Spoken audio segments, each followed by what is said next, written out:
Kasama natin sa ating programa partner si Attorney Victor Nunez. Attorney Vic, good morning po. Christian at Doris sa DZMM. Good morning, sir. Magandang umaga po, Ma'am Doris and Sir Christian, at magandang umaga sa lahat ng inyong taga-subaybay. Oh, meron kayong utang sa akin eh. Hindi nyo naman ako napaganyan si attorney. Hindi nyo naman ako na-inform na meron pala kayong ganyan na mga dry run. Attorney, pakipaliwanag nga po, ano itong dry run na to? Diyan pa mismo sa napaka-traffic na Quezon Ave at paakyat po ng Skyway. Yes po, Ma'am Doris. Actually, nagkaroon rin ho kami ng mga public advisory through the help of our MMDA, PIO. Inilatag ho namin yan sa aming mga social media pages. Katuwang din ho ang LGU ng Quezon City and kasama rin ho namin ang SMC Infra. So ito pong problema dito sa QAV Araneta intersection na medyo matagal na ho nating dinadanas yan, especially during rush hour. So sa pakikipagtulungan na rin ho sa SMC Infra and the local government of Quezon City, nagpulong ho sina Mayor Joy Belmonte, Chairman Don Artes, and kasama na rin ho si Mr. Ramon Ang ng SMC Infra. Napag-usapan ho na mapag-aralan yung lugar na yan. So nagkandak ho kami ng traffic survey, nag-volume count sa lugar, at ginamit ho natin yung ating traffic simulation para pag-aralan na mapaluwag at maiwasan yung mga bottlenecks at mga traffic conflict ho sa lugar na iyan. Opo, ano nga po ang sa palagay mo ang pwede mong ma-disclose sa amin na plano? Paano natin mapapaluwag yan? Kasi nga sabi ko nga kanina, talagang araw-araw na medyo masikip dyan eh. At walang pinipiling oras, attorney. Totoo. Unang-una po yung pababaho ng Skyway off-ramp papunta ho dyan sa QAV. In-adjust ho namin yung U-turn slot. So yung galing lamang ho ng Skyway ang makakapag-U-turn, inusog ho namin na mas malapit dun sa Skyway off-ramp. At yung galing ho sa service road, kung galing ka sa Araneta, Aurora area, hindi ka na pwede mag-U-turn at mag-U-turn ka na lamang at dediretso ka doon na ho sa may Maria Clara. At pangalawa ho namin ginawang adjustment is yung mga sasakyan ho sa ibabaw galing ng Santo Domingo at Welcome Rotonda. Kung kayo ay dediretso papuntang QAV, hindi na ho po yun pwedeng gawin ngayon. Kayo po ay mag-turn right sa Araneta at mag-U-turn naman ho kayo dun sa may Caliraya. So yung traffic light ho dyan for phase, ginawa na lamang natin ngayon ng 3 kasi yung galing sa Santo Domingo or Welcome Rotonda, hindi na po natin inaalaw na dumiretso. So nabawasan ho ng isang phase yung traffic light. So mga 33 to 35 seconds ho yun na mawawala. So yung galing na lamang ho sa Maria Clara, napakaliwa ng QAV, kung galing ka naman ng QAV Fisher Mall, kakaliwa ka papunta ng Skyway, at kung dediretso papuntang Araneta, Maria Clara na traffic light, yun na lang po ang 3 phase ang gagana. So mas dadagdag ho yung oras ng mga traffic light dyan para lumawag ho yung traffic sa area na yan. Opo, maglalagay po ba kayo ng barrier o harang po yung bilanggit nyo lang, attorney, na dyan sa may Araneta Avenue, di ba yung mga manggagaling na lamang sa Skyway off-ramp yung pwedeng mag-U-turn dyan, pero yung paano po yung mga nandun sa service road, nabanggit nyo nga na sa Maria Clara na sila mag-U-turn, pero paano po pag may mga nagtangkang pumasok pa rin dun sa lane papuntang U-turn slot?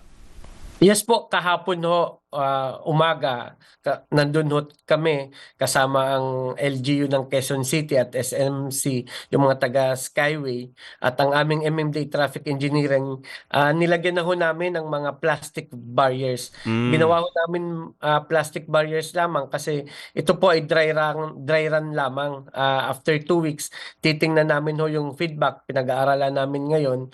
At kapag maayos ho at positive po yung resulta, gagawin na ho natin ang permanent yung mga concrete barriers na ho ang ilalagay natin. Opo, So opo. for now, yung feedback ko sa akin ng hepe, kahapon po lumuwag yung area mga 7 to 7:30 Mm-mm. dyan sa lugar na yan. Usually po, inaabot ng 8:30, alas 9 yung matinding traffic congestion dyan. But yesterday, as early as 7:30 daw po, medyo maayos na at free-flowing na yung Araneta queue of intersection. Opo. Opo. Para lang po may idea yung mga motorista natin, bago po natin ipanatupad itong dry run na ito, gaano po ba katagal yung traffic na dinaranas po ng mga motorista natin na nanggagaling ng Skyway pababa, pati yung mga nanon po sa Araneta Avenue na papuntang Quezon Avenue?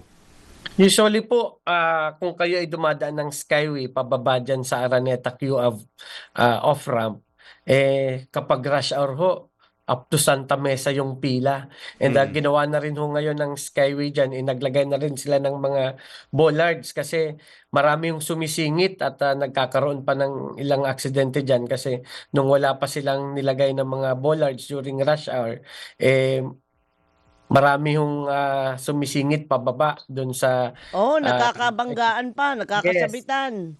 kaya po ngayon, makikita nyo kung dumadaan kayo dyan, kapag rush hour po, meron ng mga bollards para maiwasan yung singitan at dumidiretso na lamang ho yung ibang sasakyan, dun na ho sa Maria Clara ang exit nila. Apo, So, apo. malaking bagay rin ho yung pakikipagtulungan ng Skyway management sa amin at sila na rin ho naglagay ng mga signages dun sa off-ramp at sa kabaan ng Araneta at yung mga affected areas para Oo. mas mabigyan ng advance notice ang ating mga motorista sa bagong panukalang traffic scheme sa Opo. area na yan. Pero kailangan po ba, attorney, ng 2 linggo?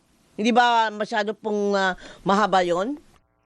I think kasi po magdadagdag ho kami ng mga tao para pag-aralan din. Hindi lamang ho yan talaga obserbasyon. May science ho dyan. Magvo-volume count kami at titingnan namin yung in-improve na traffic speed sa area.